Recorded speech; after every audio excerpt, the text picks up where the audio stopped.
How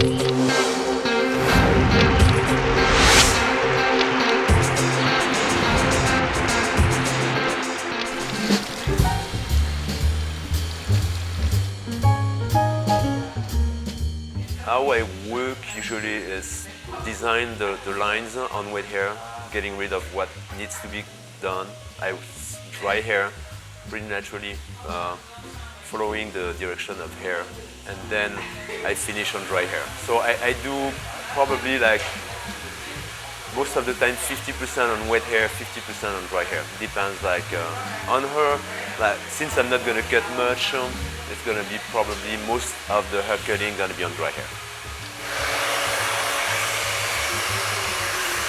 So now what I see, like the layers I created here, very heavy. So I just created another problem. So now I just have to fix that.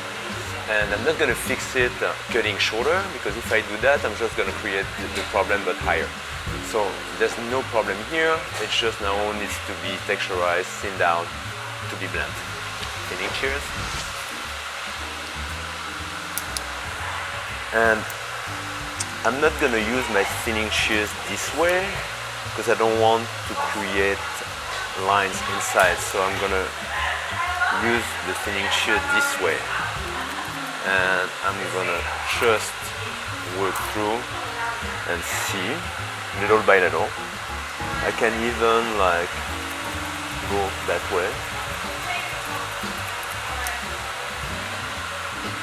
And we're gonna start blending these layers. So, like I chose this angle, I could have chose this angle, I could have chosen like another angle, so that it's up to anyone.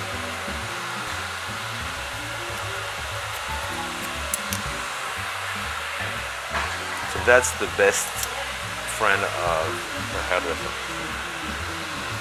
Easy to use. Here it's a little heavy, so I'm just gonna slightly get rid of some more.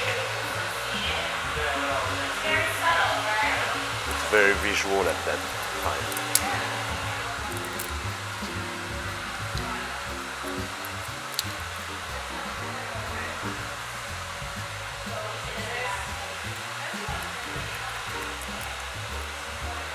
One more technique I wanted to show you today, it's the piquetage. It means like you use your scissors and the technique is going inside the hair. You can't cut like that, otherwise you're going to cut a lot. You have to have your scissors like that. It means like you get in your scissors in and you get out close. So you grab some hair, but you can't cut too much, so you have to be careful. I would say you should go like pretty slow at the beginning and then maybe getting faster. The goal of that, it depends. It's like you can go like from the roots and get like really shorter pieces, like who's gonna stand up and gonna support like the longer hair, or you can go mid. After that, it's up to you. Like it's just how you feel it. With her hair, I don't think if I go to the roots I'm gonna get much, because I think because she has thin hair, I think it's just gonna go like laying down and it's not gonna do much. So I will go like from mid shaft and going my way up to the end. So scissors in, out.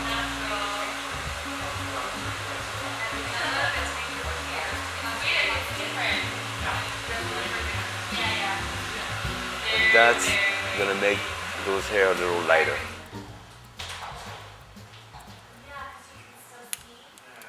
One other technique you can do, it's a little dangerous for your fingers, but I'm gonna show you anyway. It's good for usually curly hair, thick hair, because so you take the hair, let's see, I didn't practice that for a long while, and you go this way, and you can go from the roots as well, but just gonna pick in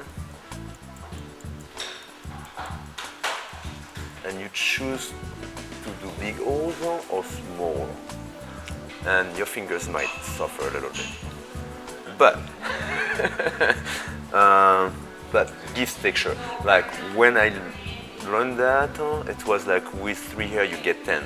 So if you have someone with 3 hairs, you can get 10. So. It's nice to have this.